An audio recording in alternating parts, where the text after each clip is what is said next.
Hola chicos, buenos días. El día de hoy aprovechando que venimos a atender un cliente que se dedica al tema financiero, pues vamos a aprovechar para hablar sobre el tema de la prevención del lavado de dinero y del financiamiento al terrorismo.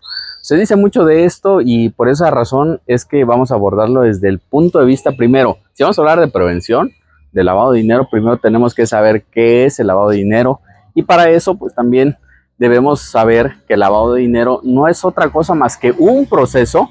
Ese proceso, fíjense que tiene tres etapas. La etapa número 1 es la colocación, la etapa número 2 es la estratificación y finalmente la etapa número 3 es el retorno, ya donde regresan todos esos dineros sucios a través ya de unos activos, inversiones y demás, aparentemente legal. Entonces, dentro de todo esto vamos a conocer que participan muchos elementos. Por ejemplo, en la etapa número 1, que es la colocación, pues resulta que en esa colocación, primero, ¿cómo se da?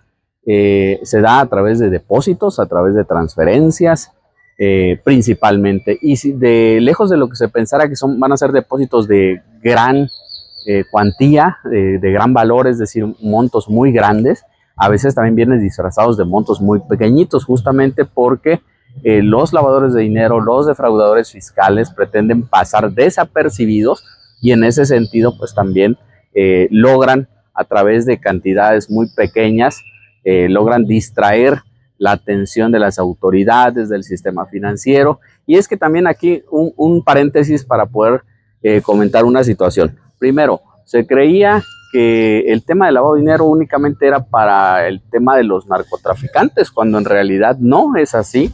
El lavado de dinero tiene su origen en una actividad ilegal. Entonces podemos hablar de defraudación fiscal, es una actividad ilegal; secuestro es una actividad ilegal; extorsión telefónica es una actividad ilegal, y así N cantidad de actividades que pudieran ser actividades que están generando esos dineros de procedencia ilícita. Entonces, como son de procedencia ilícita, pues lógicamente tendrán que ser lavados en ese sentido para poder dar la apariencia de legalidad. Ojo, que nada más es una apariencia de legalidad, porque al final de cuentas su origen es ilegal, y entonces depositan esos dineros a las cuentas bancarias. Sin embargo, por ejemplo, vamos a pensar que si alguien llega y dice, llega al banco, quiere abrir una cuenta bancaria, lógicamente, y le van a preguntar su actividad, y esa actividad le va a decir, bueno, pues es que yo me dedico a la extorsión telefónica. Lógicamente el banco no le va a otorgar una cuenta bancaria porque tiene una actividad ilegal.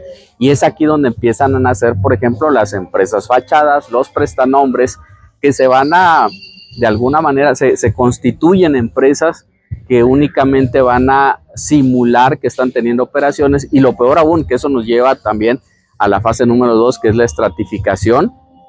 Y en la estratificación, por ejemplo, estas empresas fachadas seguramente van a estar haciendo actividades reales y operaciones simuladas. Es decir, hay esa mezcla de recursos, de que alguien pudiera tener a lo mejor una empresa, un negocio de una paletería, por ejemplo, y entonces va a vender aparentemente paletas, pero resulta que también van a depositar dineros que vienen de procedencia del narcotráfico, de la evasión fiscal, de la extorsión telefónica y demás, por ejemplo, por mencionar algunos ejemplos. Entonces ahí tenemos ya un ejemplo de lo que sería el lavado de dinero.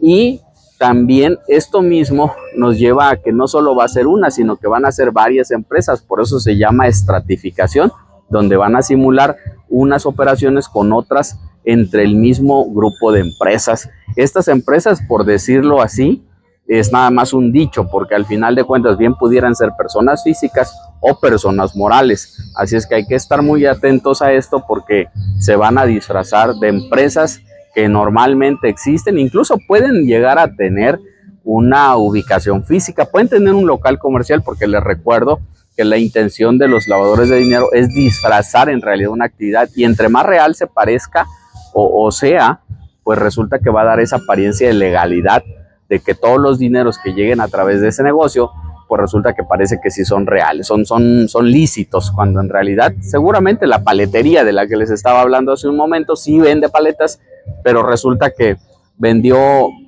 50 paletas y a lo mejor tuvo un ingreso por todo la venta del día de 1,000 pesos, pero van a reportar depósitos por 100,000, 200,000, 300,000 pesos en el banco, diciendo que son procedentes de la venta de paletas. Y así es como también pudiéramos estar diciendo algunos otros negocios, y ojo, esos negocios tendrían que ser de alto flujo de efectivo. Por ejemplo, un restaurante, una peluquería, estábamos hablando de la venta de paletas y así, N cantidad de servicios, y preferentemente de servicios, una empresa o una persona física o persona moral que ofrezca servicios, no tanto la venta de productos. Esa es otra alerta que pudiéramos estar teniendo. Y así llega pues finalmente a la etapa ya de la integración, que es la etapa número 3, donde dicen, bueno, pues como yo quiero comprar una casa, un vehículo, pues resulta que lo voy a pagar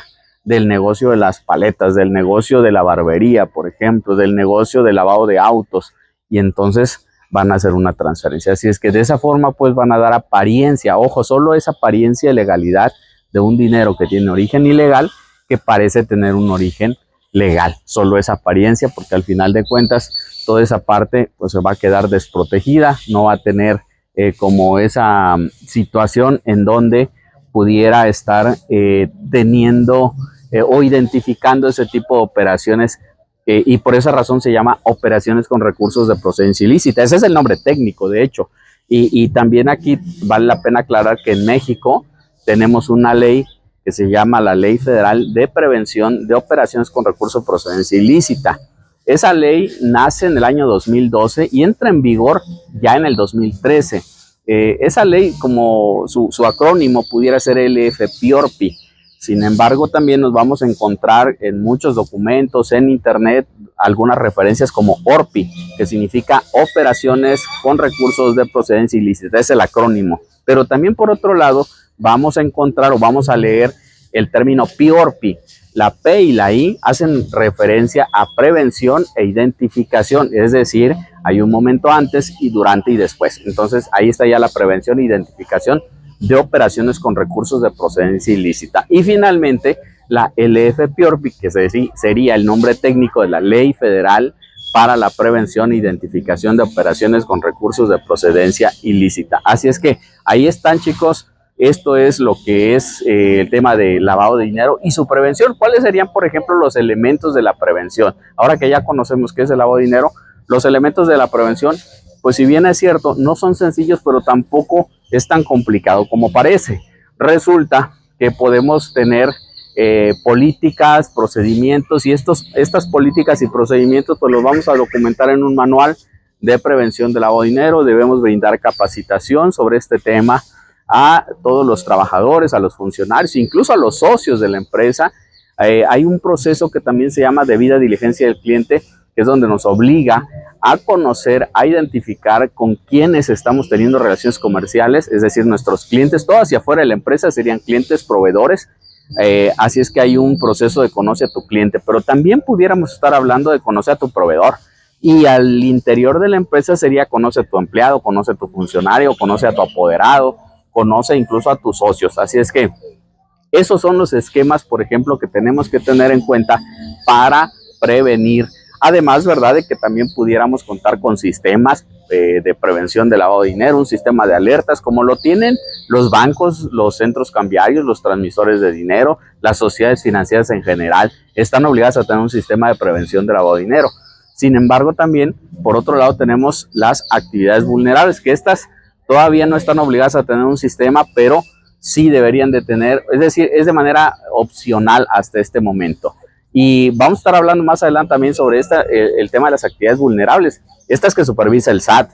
Si tú eres una de ellas, voy a hacer un video más también, precisamente para abordar todas las actividades vulnerables. En total son 16 actividades vulnerables, más las del sistema financiero. Las del sistema financiero, aprovecho y les cuento de una vez, estas son supervisadas o reguladas por la Comisión Nacional Bancaria y de Valores, mientras que las actividades vulnerables son supervisadas por el Servicio de Administración Tributaria. Ahí hay un portal del cual también vamos a hablar, y si no se han dado de alta en el portal, también vamos a ver cómo le hacemos aquí para explicar el tema de del alta en el portal, del padrón de actividades vulnerables, y de igual manera la presentación de avisos. Así es que aquí solo se trata de conocer al cliente y de luego también vigilar, porque acuérdense, la prevención es antes y la identificación es durante y después.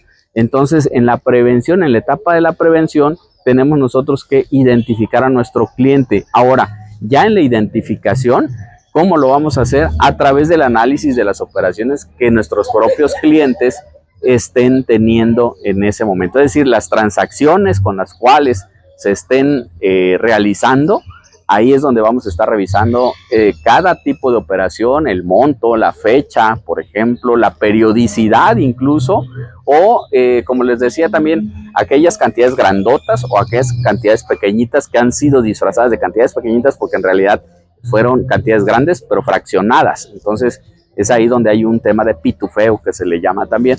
Y pues bueno, ahí está la información general, chicos, sobre el tema que tenemos que conocer en el tema de prevención de lavado de dinero y financiamiento del terrorismo. Esto no es un tema exclusivo para abogados, para contadores, no, este es un tema que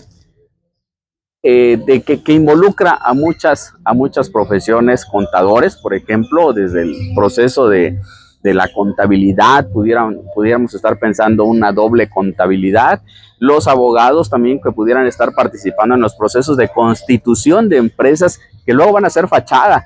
Los contadores también, volviendo al tema de los contadores, incluso aquellas operaciones que pudieran estar siendo simuladas, y esto que también están vinculados, imagínense, código fiscal, código penal, ahí está lo interesante también, y que podemos estar revisando artículos también conforme ustedes me vayan dejando los comentarios. Y es que ahí está la información, chicos, déjenme los comentarios sobre este video y algún otro tema que quieran que revisemos, lo vamos a hacer aquí en este espacio. Muchas gracias, que tengan bonito día. Hasta luego.